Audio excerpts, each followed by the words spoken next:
Welcome to the Cuesta library. This tutorial will teach you how to cite in APA format, which is the style most commonly used in the social sciences like psychology, anthropology, sociology, as well as education and other fields. After you've found and incorporated sources like books and articles into your writing, you must cite those sources to prevent plagiarism. Let's talk about how to do that. There are two parts to APA citations: in-text citations and a reference list. An in-text citation is a brief reference made within the body of your essay that helps identify an idea's original source. So, if I use a quote or idea from someone else, I'll briefly mention that person and give them credit right in the body of my paper. A reference list is a list of all the publication information for the sources you've cited in your paper, and it is intended to give your readers all the information they need to find those sources, like the title, publisher, date of publication, etc. For every in-text citation in your paper, there must be a corresponding entry in your reference list. Both in-text citations and reference lists follow strict formatting rules. Let's talk about that now. Let's start with in-text citations. Remember, anytime you quote, paraphrase, or summarize another person's words or ideas in your paper, you'll include an in-text citation to give that author credit. When using APA format, you will follow the author date method of in-text citation. This means that the author's last name and the year of publication for the source should appear in the text. You must also include a page number in your in-text citation if you're quoting, but page numbers are optional for summaries and paraphrases. Let me show you what an in-text citation looks like. These are 3 examples of an in-text citation for a quote. Remember, when you're quoting from a source, the rule is that your in-text citation must include the author's last name, the year of publication, and page number of the source. As you can see, there are different ways to format the sentence and citation, but in each of these examples, I am including the author's last name, the date of publication, and the page number that the quote appears on. The first 2 examples, I have incorporated the author's last name right into the text of the sentence, instead of placing it in the parentheses.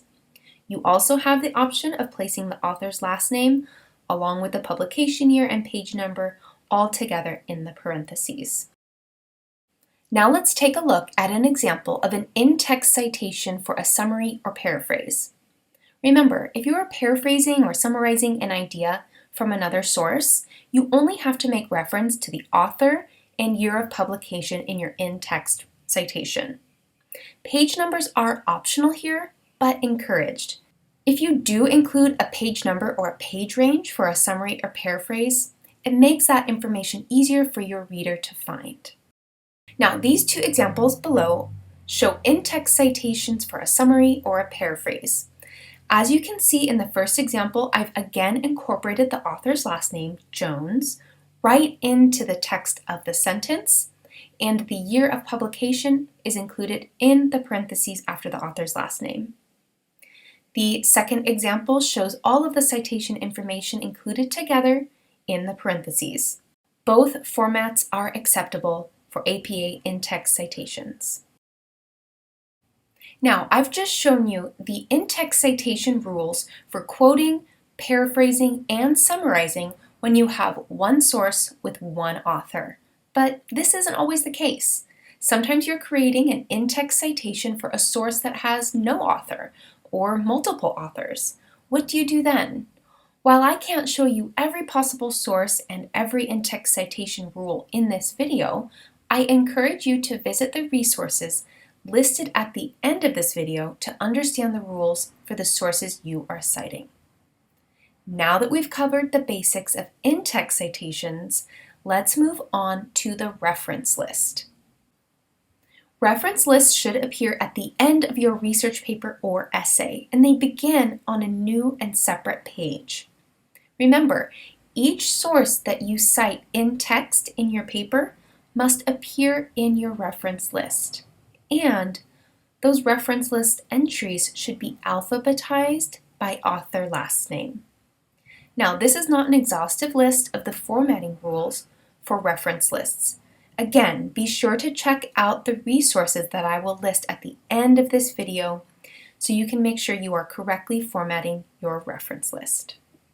Here is an example of a reference list in APA format. As you can see, it is on its own page started at the top. All of the sources are cited using the specific rules I am about to go over. And it is in alphabetical order by author last name. As you can see, the first citation entry is from American Psychological Association. The next entry is from author with the last name Bauer. The third entry with author last name Carroll, and so on. Let's break it down and talk about how to create one of these citation entries. This is the basic format for a book with one author. This is the format you can use to input the information about your source to create a completed citation. Here is the citation complete with the author last name, initial, year of publication, title of the work, and the publisher name. In APA style, you will write the author's last name first, followed by a comma, then use their first initials. Next, include the year of publication in parentheses, followed by a period.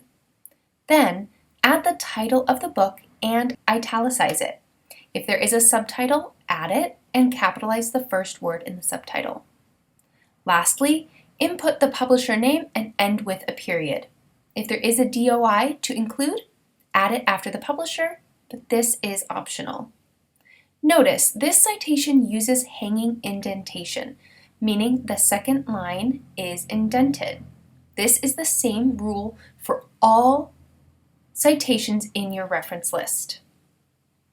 Another common source are articles from online periodicals.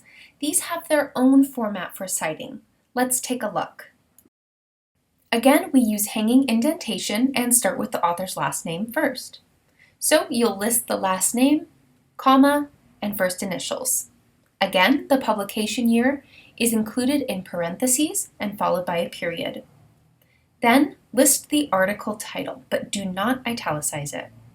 Instead, you'll then list the title of the periodical, italicize it, and follow with a comma. Then include the volume number and italicize that as well. The issue number comes directly after the volume number, no spaces, and it's placed in a parentheses, followed with a comma and the page numbers of the whole article. Lastly, you'll include the DOI and end with a period. As a side note, because online materials can potentially change URLs, APA recommends providing a digital object identifier, DOI, when it is available, as opposed to the URL. DOIs are an attempt to provide a stable, long-lasting link for online articles. They are unique to their documents and consist of long alphanumeric code. Many, but not all, publishers will provide an article's DOI on the first page of the document. Note that with all citations like this one for an online article and the previous citation for a book, every space, comma, period, and capitalization matters. The punctuation is part of the specific format. Follow the rules exactly. Furthermore, it is important to understand that different sources will have different citation rules. Here is a list of common sources or situations you might encounter as a student. While I can't show you all the rules for all the sources in this video, here is a list of resources you can refer to. The American Psychological Association and Purdue are two really helpful resources that provide all of the formatting rules you need to cite the variety of sources you'll be using to write your academic papers.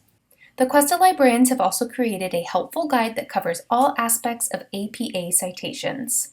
The more you use these websites, the more comfortable you'll get navigating them, and the more comfortable you will be citing an APA style.